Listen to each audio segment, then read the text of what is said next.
Hello, BookTube. I was originally thinking I would make a bombardment of videos today. It's never easy for me when a guest leaves. And I had a guest. If you've been watching this channel, you might have known not only did David Murphy and I make videos together, but I also did not make any other videos. And I know that it's ridiculous. I mean, we could email 20 times a day. You'll come back. Visits end. I know all these things, but still, it got to me. And at first I thought, well, you know yourself. You know that what you tend to do in a situation like this is mope.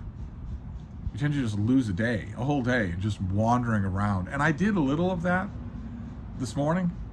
Once the place was so quiet, I'm looking around the room expecting to see him, and he's not there. I did a little moping, a little wandering around until even I realized how ridiculous it was. I stopped and sunk into reading. And then I thought, the perfect antidote to that tendency to mope when a guest leaves is to jump right in to your imaginary BookTube friends.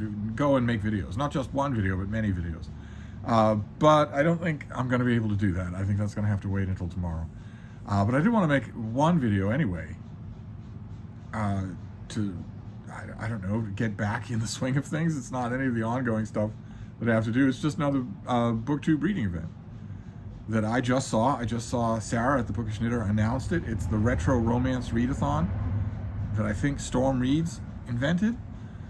And it's the 2 weeks in July the 7th to July the 21st.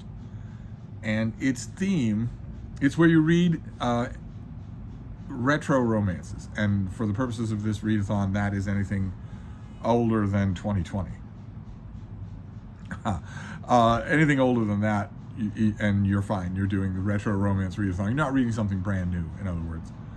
But there is a theme this time around. It's the 4 seasons, which is spring, summer, autumn, and what you young people born in the 21st century will probably have to Google. Certainly your children will want you to tell them stories of when there were 4 seasons on the planet Earth. Because when your children are your age now, there won't be 4 seasons anymore. There are barely 4 seasons now. The other season is something we called winter. And that is when the tilt of the planet and the weaker sunlight caused cold temperatures in large parts of one hemisphere and then another. Cold temperatures, icy winds, snow, all of these things are going to be absolutely bizarre, antiquated ideas for your children. But we're going with the classical idea of the 4 seasons, and so that's what it is: winter, spring, summer, and fall. And the goal here is, if you want to follow these prompts, is to find a book set in each of those seasons, a romance set in each of those seasons, or maybe a romance that connotes each of those seasons. Or in my case, I went looking to my romance bookcase, just books that have the season in the title. They take place at that season, but they also have the season in the title. And I found 4, 2 of which are rereads, and 2 of which I don't think I've ever read before.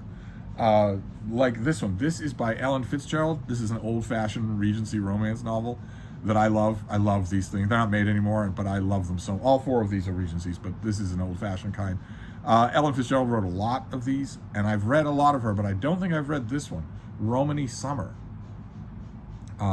with these lovely artwork covers that don't exist anymore. Romance covers are all now exclusively photos. But what have we got here? Beautiful chestnut-haired Felicity Carruthers was little more than a girl when a thwarted elopement with the young man she loved left her with the loss of both her love and her reputation. Felicity was older now and wiser. Never again would a man, no matter how attractive, tempt her to folly, especially a man like Sir Lionel Graves, whose notoriety as the most handsome and high-living rake in London gave her fair warning of what to expect when he turned his charms upon her. But forewarned was not forearmed, as this young lady, who had already lost her reputation, discovered when she tried not to lose her heart. This will take no time at all. When I was thinking about this video, I promised myself that I would not be a brat. I sometimes join the romance, the reading sprint videos that Storm reads and the Bookish Knitter are often on. I sometimes join those and make snotty comments about how fast I read, and they're all very tolerant of me. So I'm resisting the urge to say that I'm looking forward to reading all 4 of these books tonight. So I am going to wait until the event starts, and then I'm going to parcel these out slow. So the next one is a more modern Regency. There are 2 modern Regencies and 2 older Regencies here, and this is by Amanda Forrester, and it is A Winter Wedding. And you can tell right away, right, the characters here are clothed, the characters on modern Regency are not. You've got actual artwork here. This is done from a photo. This is a photo with just added artwork mixed in.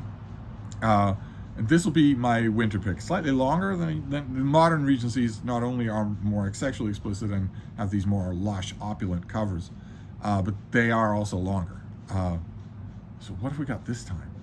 The Duke of Marchford requires a suitable bride, but catching spies for the Foreign Office takes up most of his time. Not wanting to face another London season as an eligible man, he employs the notorious Madam X to find him a match. Miss Penelope Rose knows the rules of marriage among the members of the ton better than most. Her own unsuccessful attempts at matrimony did not stop her from becoming London's most exclusive matchmaker. Marchford proves to be a difficult client, but as he draws on her social expertise to help him flush out a dangerous traitor, they find that falling in love may be the riskiest adventure of all. I don't think I've read this. I'll know. Romance novels, like Westerns or a lot of murder mysteries, tend to be so heavily corseted in the expectations of the genre that even a really attentive reader can forget whether or not they've read this particular one. I am not like, an old friend of mine was like that with murder mysteries, and he could sometimes get all the way to the big reveal at the end, 180 pages in, before he remembered that he'd read the book. I'm not like that. I won't need long in this to know. I don't think I have. Then for autumn, we'll go back to another old Regency romance, an older kind of these fully clothed, witty repartee instead of sexual innuendo, that they aren't made anymore. And this has a little bit of a crossover effect with more modern romances, because this author went on from Regency romances to become a mainstream romance success. The author is Catherine Coulter, and this is The Autumn Countess, with that gorgeous cover. Look at all those subdued reds, the hunting prints in the background, and the artwork there on the desk. Just lovely. And this I have already read, but I'm happy to read it again. Romantic dreams held no charm for lovely young Miss Andrea James.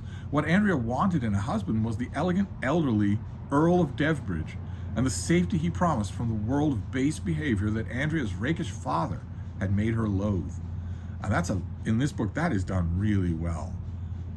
The sins of the father, the fact that the father is known and a source of endless gossip and scandal and embarrassment, that is handled really well. Thus, the bargain was struck. Andrea would make an enchanting hostess at the Earl's great family manor. In return, the Earl would give Andrea a glittering title and his word of honor to respect her person. Only when Andrea arrived at Devbridge Manor to meet the Earl's devilishly attractive grown-up son, to learn of the Earl's mysterious young daughter, to hear rumors of the fate of his previous wife, did Andrea realize how much her marriage contract did not cover. I have a couple, thanks to one of you actually sent me a duplicate of this, so I have a copy that will take any kind of rough handling, and I'm going to enjoy doing this again. And then we have spring, where I have an ebook. I checked, and I don't actually have a print copy of this thing. I did for a long time. And that's a shame, because this is a modern Regency, and they have the step back covers with wonderful, a lot of them do, with wonderful interior art that is, the ebook's never included. So you're getting the cover with the ebook and you're getting the text, but you're not getting that extra bit. If I find a paperback of this, I will definitely grab it. But this is also a reread, and oh my, I love this book. I don't think it looks like this anymore. My ebook has the old cover, the cover that was the cover of my mass market paperback. I think this has since been reprinted, and with a different cover. But this is Lisa Kleypas, who is fantastic. Oh my, I don't think I've ever read a book of hers I didn't love. And this is Scandal in Spring. And that is the stately, gorgeous cover here, but the step back has two people mashing on a couch, if I remember correctly, or maybe a bed of flowers.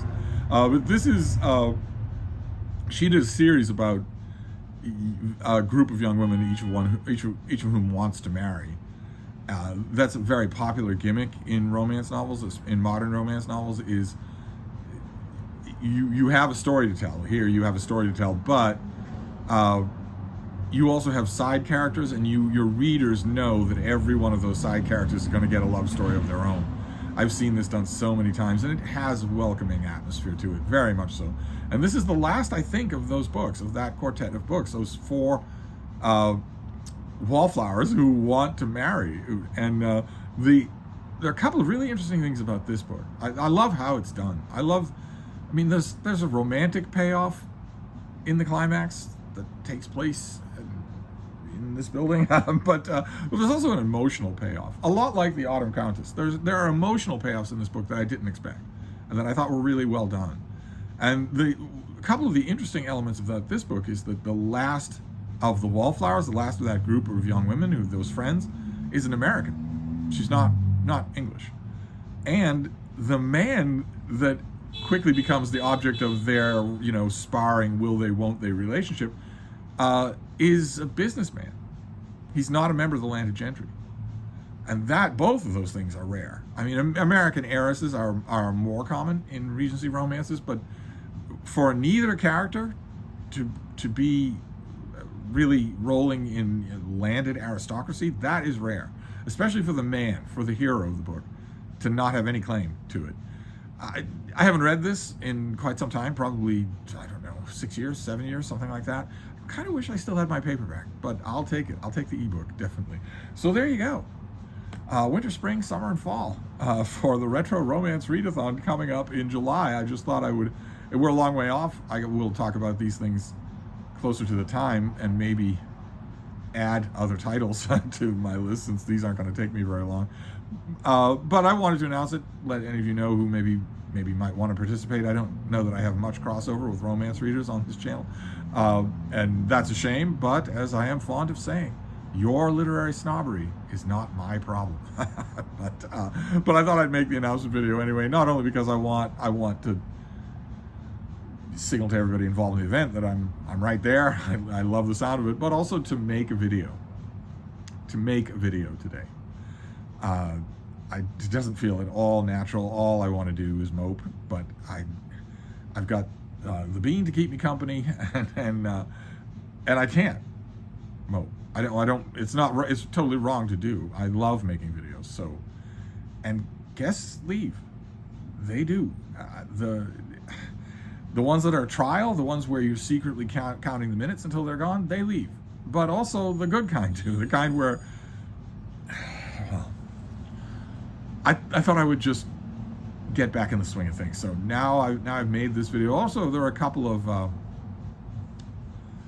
changes, filming changes. The one thing that always happens when David Murphy comes to visit is that shockwaves go through my tech world. The landscape of my tech, of the tech I have and the tech I use.